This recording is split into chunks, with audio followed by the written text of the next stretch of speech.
Hi hello ಎಲ್ಲರಿಗೂ ನಮಸ್ಕಾರ. ಎಲ್ಲ ಹೇಗಿದ್ದೀರಾ? ಎಲ್ಲ ಚೆನ್ನಾಗಿದ್ದೀರಾ ಅಂತ ಭಾವಿಸ್ತೀನಿ. ಆ್ಯಂಡ್ ಬನ್ನಿ ಬ್ಲಾಗ್ನ ಸ್ಟಾರ್ಟ್ ಮಾಡೋಣ. ಇವತ್ತು ಏನು ಅಂತ ಅಂದರೆ ಕಾಲು ಸೂಪ್ ಮತ್ತು ಕಾಲು ಸಾಂಬಾರು ಮಾಡ್ತಾಯಿದ್ದೀನಿ. ಆ್ಯಂಡ್ 4 ಕಾಲು ತೊಗೊಂಡಿದ್ವಿ, ಅದನ್ನೆಲ್ಲ ನೀಟಾಗಿ ಕಟ್ ಮಾಡಿದ್ವಿ. ಆ್ಯಂಡ್ ಫಸ್ಟು ಒಂದು ಕುಕ್ಕರಿಗೆ ಒಂದು 3 ಸ್ಪೂನ್ ಆಗೋಷ್ಟು ಎಣ್ಣೆನ ಹಾಕ್ಕೊಂಡಿದ್ದೀನಿ. ಆಮೇಲೆ ಬೆಳ್ಳುಳ್ಳಿನ ಹಾಕ್ಕೊತಾ ಇದ್ದೀನಿ. ಅದು ನೀಟಾಗಿ ಫ್ರೈ ಆಗಬೇಕು. ಬೆಳ್ಳುಳ್ಳಿನ ಜಜ್ಜಿಕೊಂಡು ಫ್ರೈ ಮಾಡ್ಕೊಬೇಕು. ನೀಟಾಗಿ ಫ್ರೈ ಆಗಬೇಕು. ಆ್ಯಂಡ್ ಅದಾದಮೇಲೆ ಇವಾಗ ನಾನು ಈರುಳ್ಳಿನ ಹಾಕ್ಕೊತಾ ಇದ್ದೀನಿ. ಈರುಳ್ಳಿನ ನೀಟಾಗಿ ಹಸಿ ವಾಸನೆ ಹೋಗೋಗಂಟ ಫ್ರೈ ಮಾಡ್ಕೊಬೇಕು. ಜಾಸ್ತಿ ಫ್ರೈ ಮಾಡೋದು ಬೇಡ, ಈರುಳ್ಳಿ ಹಸಿ ವಾಸನೆ ಹೋಗೋಗಂಟ ಫ್ರೈ ಮಾಡ್ಕೊಂಡ್ರೆ ಸಾಕು. ಆ್ಯಂಡ್ ಅದಾದಮೇಲೆ ನಾವು ಕಾಲನ್ನ ನೀಟಾಗಿ ವಾಶ್ ಮಾಡಿ ತೊಳೆದು ಇಕ್ಕಿರೋದನ್ನ ಹಾಕ್ಕೊಬೇಕು. ಅದನ್ನು ಹಾಕ್ಕೊಂಡು ನೀಟಾಗಿ ಅದನ್ನು ಫ್ರೈ ಮಾಡ್ತಾ ಇರಬೇಕು. ಅದನ್ನು ಎಲ್ಲ ಸ್ಮೆಲ್ ಹೋಗೋ ಗಂಟ. ಆಮೇಲೆ ಅದು ಎಲ್ಲ ಫ್ರೈ ಆದಮೇಲೆ ಒಂದು 1/4 ಸ್ಪೂನ್ ಆಗೋಷ್ಟು ಅರಶಿನದ ಪುಡಿ, 2 ಸ್ಪೂನ್ ಆಗೋಷ್ಟು ಜೀರಿಗೆ ಮೆಣಸಿನ ಪುಡಿ ಮತ್ತು ಪೆಪ್ಪರ್ ಪೌಡರ್, ಆಮೇಲೆ ಒಂದು ಸ್ವಲ್ಪ ಉಪ್ಪು, ಆಮೇಲೆ ನಮಗೆ ಕಾಲು ಮುಳುಗುವಷ್ಟು ನೀರನ್ನ ಹಾಕ್ಕೊಬೇಕು. ಕಾಲು ಮುಳುಗುವಷ್ಟು ನೀರು ಹಾಕಿದ್ರೆ ನೀಟಾಗಿ ಚೆನ್ನಾಗಿ ಬೇಯುತ್ತೆ. ಹಾಗಾಗಿ ಆ್ಯಂಡ್ ಸೂಪು ಆಗುತ್ತಲ್ಲ, ಹಾಗಾಗಿ ಆ್ಯಂಡ್ ನೀಟಾಗಿ ನೋಡಿಕೊಂಡು ಆಮೇಲೆ ಟೇಸ್ಟ್ ಮಾಡಿಕೊಂಡು ಉಪ್ಪು ಆಗಿದೆಯಾ ಇಲ್ವಾ, ಸಪ್ಪೆನಾ ಅಂತ ಹೇಳಿ ಇದು ಮಾಡ್ಕೊಬೇಕು. ಆ್ಯಂಡ್ ಒಂದು 5 ವಿಸಿಲ್ ಕೂಗಿಸ್ಕೊಂಡ್ರೆ ನೀಟಾಗಿ ಚೆನ್ನಾಗಿ ಬೆಂದಿರುತ್ತೆ. ನೋಡಿ ಎಷ್ಟು ಚೆನ್ನಾಗಾಗಿದೆ. ಆ್ಯಂಡ್ ಆಯಿತು.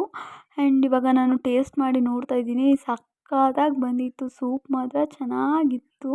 ಆ್ಯಂಡ್ 3 ಲೋಟ ಸೂಪ್ ಆಗಿತ್ತು. ಅಷ್ಟು ಆದರೆ ತುಂಬಾ ಚೆನ್ನಾಗಿರುತ್ತೆ. ಆ್ಯಂಡ್ ಸಾಫ್ಟಾಗೆ ಬೆಂದಿತ್ತು. ಆ್ಯಂಡ್ ನೋಡೋಕ್ಕೆ ಮಾತ್ರ ನನಗಂತೂ ಸಿಕ್ಕಾಪಟ್ಟೆ ಇಷ್ಟ ಆಗ್ತಿತ್ತು. ಅಷ್ಟು ಚೆನ್ನಾಗಿತ್ತು ನೋಡೋಕ್ಕೆ ಅಂತ ಹೇಳಿ. ಆ್ಯಂಡ್ ನೀವು ನನ್ನ ವಿಡಿಯೋ ಇಷ್ಟ ಆಗಿದ್ದರೆ ಲೈಕ್ ಮಾಡಿ, ಶೇರ್ ಮಾಡಿ, ಕಮೆಂಟ್ ಮಾಡಿ, ಸಬ್ಸ್ಕ್ರೈಬ್ ಮಾಡ್ಕೊಳ್ಳಿ. ಇನ್ನೂ ಯಾರೆಲ್ಲ ಸಬ್ಸ್ಕ್ರೈಬ್ ಮಾಡ್ಕೊಂಡಿಲ್ಲ ಬೇಗ ಹೋಗಿ ಸಬ್ಸ್ಕ್ರೈಬ್ ಮಾಡ್ಕೊಳ್ಳಿ ಅಂತ ಹೇಳ್ತಾ, ಇವಾಗ ಕಾಲು ಸಾಂಬಾರು ಮಾಡೋದನ್ನ ನಾನು ಹೇಳ್ತೀನಿ. ಅರ್ಧ ಈರುಳ್ಳಿ ಮತ್ತು ಬೆಳ್ಳುಳ್ಳಿ, ಕಾಯಿ, ಕಡಲೆ, ಚಕ್ಕೆ, ಅರ್ಧ ಟೊಮೊಟೊ ಮತ್ತು ಪುದೀನ, ಕೊತ್ತಂಬರಿ ಸೊಪ್ಪು ಇಷ್ಟನ್ನು ಹಾಕ್ಕೊಬೇಕು. ಫಸ್ಟು ಕಾಯಿ, ಈರುಳ್ಳಿ ಎಲ್ಲ ಜೊತೆಗೆ ಹಾಕ್ಕೊಬೇಕು. ಅದು ಫಸ್ಟ್ ಅಂತೇನಿಲ್ಲ, ಎಲ್ಲ ಜೊತೆಗೆ ಹಾಕ್ಕೊಂಡು ನೀಟಾಗಿ ನುಣ್ಣಗೆ ರುಬ್ಕೋಬೇಕು. ಜಾಸ್ತಿ ನುಣ್ಣಕ್ಕೇನು ಬೇಡ, ಸ್ವಲ್ಪ ನುಣ್ಣಗಾದರೆ ತುಂಬಾ ಚೆನ್ನಾಗಿರುತ್ತೆ. ಆ್ಯಂಡ್ ಒಂದು 3 ಸ್ಪೂನ್ ಆಗೋಷ್ಟು ಅಥವಾ 2 ಸ್ಪೂನ್ ಆಗೋಷ್ಟು ಧನಿಯಾ ಪುಡಿನ ಹಾಕ್ಕೊಬೇಕು. ಧನಿಯಾ ಪುಡಿ ಆಲ್ಮೋಸ್ಟ್ ಖಾಲಿ ಆಗಿಬಿಟ್ಟಿದೆ, ಹಾಗಾಗಿ. ಆ್ಯಂಡ್ 3 ಸ್ಪೂನ್ ಆಗೋಷ್ಟು ಧನಿಯಾ ಪುಡಿ, 1 ಸ್ಪೂನ್ ಆಗೋಷ್ಟು ಖಾರದ ಪುಡಿ. ನಿಮ್ಮ ಖಾರ ಎಷ್ಟು ಬೇಕೋ ಅಷ್ಟು ನೋಡಿ ಹಾಕ್ಕೊಳ್ಳಿ. ನಮ್ಮ ಖಾರ ಜಾಸ್ತಿ ತಿಂತೀವಿ ಅಂತ ಹೇಳಿ 1 ಸ್ಪೂನ್ ಖಾರದ ಪುಡಿನ ಹಾಕ್ಕೊಂಡಿದ್ದೀನಿ. ಆ್ಯಂಡ್ ಖಾರ ನಾವು ಜಾಸ್ತಿ ತಿಂತೀವಿ, ಹಾಗಾಗಿ ನಿಮ್ಗೆ ಎಷ್ಟು ಬೇಕೋ ಅಷ್ಟು ನೋಡಿಕೊಂಡು ಹಾಕ್ಕೊಳ್ಳಿ. ಆ್ಯಂಡ್ ಅದಾದಮೇಲೆ ಕುಕ್ಕರ್ನ ಕಾಯೋದಕ್ಕೆ ಇಟ್ಕೊಂಡಿದ್ದೀನಿ. ಆ್ಯಂಡ್ ನೀರೆಲ್ಲ ಎಲ್ಲ ಹೋಗಿದ್ದಾದಮೇಲೆ ಅಂತ ನೋಡಿ ಈ ಥರ ರುಬ್ಕೊಬೇಕು. ಅದಾದಮೇಲೆ ನಾನು ಕಾಲನ್ನ ಸೂಪಿಂದ ಸಪ್ರೇಟ್ ಮಾಡಿ ಎತ್ತಿಟ್ಕೊಂಡಿದ್ದೆ. ನಾನು ಸೂಪಲ್ಲಿ ನನಗೇನು ಕಾಲು ಬೇಕಾಗಿರಲಿಲ್ಲ, ಹಾಗಾಗಿ. ಆ್ಯಂಡ್ ಬರೀ ಸೂಪ್ ಕುಡಿಬೇಕಾಗಿತ್ತು, ಅಷ್ಟೇ ಸಾಕು. ಆ್ಯಂಡ್ ಆ ಕಾಲನ್ನ ಎತ್ತಿಟ್ಕೊಂಡಿದ್ನಲ್ವ, ಅದನ್ನು ಇವಾಗ ಒಂದು ಕುಕ್ಕರಿಗೆ ಎಣ್ಣೆ ಹಾಕ್ಕೊಂಡು ಮತ್ತು ಈರುಳ್ಳಿನ ಹಾಕ್ಕೊಂಡು ಫ್ರೈ ಮಾಡ್ಕೊತಾ ಇದ್ದೀನಿ. ಅರ್ಧ ಈರುಳ್ಳಿ ಅಷ್ಟೇ, ಅದಕ್ಕೆ ಅರ್ಧ ಈರುಳ್ಳಿ, ಇದಕ್ಕೆ ಅರ್ಧ ಈರುಳ್ಳಿ ಅಷ್ಟೇ ಯೂಸ್ ಮಾಡಿರೋದು. ನಾನು ಜಾಸ್ತಿ ಯೂಸ್ ಮಾಡಿಲ್ಲ. ಈರುಳ್ಳಿ ಹಾಕೋದ್ರಿಂದ ತುಂಬಾ ಚೆನ್ನಾಗಿರುತ್ತೆ. ಆ್ಯಂಡ್ ಅದು ಹಾಕ್ಕೊಂಡು ಫ್ರೈ ಮಾಡಾದಮೇಲೆ ಕಾಲನ್ನ ಹಾಕ್ಕೊಂಡು ನೀಟಾಗಿ ಅದನ್ನು ತಿರುಗಿಸ್ಕೊತಾ ಇದ್ದೀನಿ. ಒಂದೇ ಒಂದು ನಿಮಿಷ ಅಷ್ಟೇ ತಿರುಗಿಸ್ಕೋಬೇಕಾಗಿತ್ತು, ಯಾಕಂದರೆ ಆವಾಗೆಲ್ಲ ನೀಟಾಗಿ ಫ್ರೈ ಮಾಡಿದ್ದೀವಲ್ಲ, ಹಾಗಾಗಿ. ಆ್ಯಂಡ್ ರುಬ್ಬಿಟ್ಕೊಂಡಿರೋವಂಥ ಮಿಶ್ರಣನ ಇವಾಗ ನಾನು ಸೇರಿಸ್ಕೊತಾ ಇದ್ದೀನಿ ನೀಟಾಗೆ.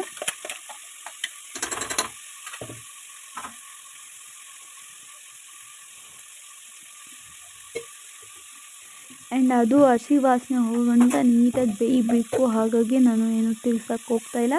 ಇವಾಗ ನೀಟಾಗೆ ಜಾರಲ್ಲಿರೋವಂಥ ನೀರನ್ನ ಸೇರಿಸ್ಕೊಂಡು ತಿರುಗಿಸ್ಕೊತಾ ಇದ್ದೀನಿ. ಆ್ಯಂಡ್ ಕುದಿ ಬರಬೇಕದು. ನಾನು ಕುದಿ ಬರ್ತಾಯಿದೆ ಅನ್ನೋಕ್ಕೋಸ್ಕರ ನನಗೆ ಝೂಮ್ ಮಾಡಿ ತೋರಿಸ್ತಾ ಇದೆ, ಅದು ಝೂಮ್ ಆಗ್ತಾ ಇರಲಿಲ್ಲ.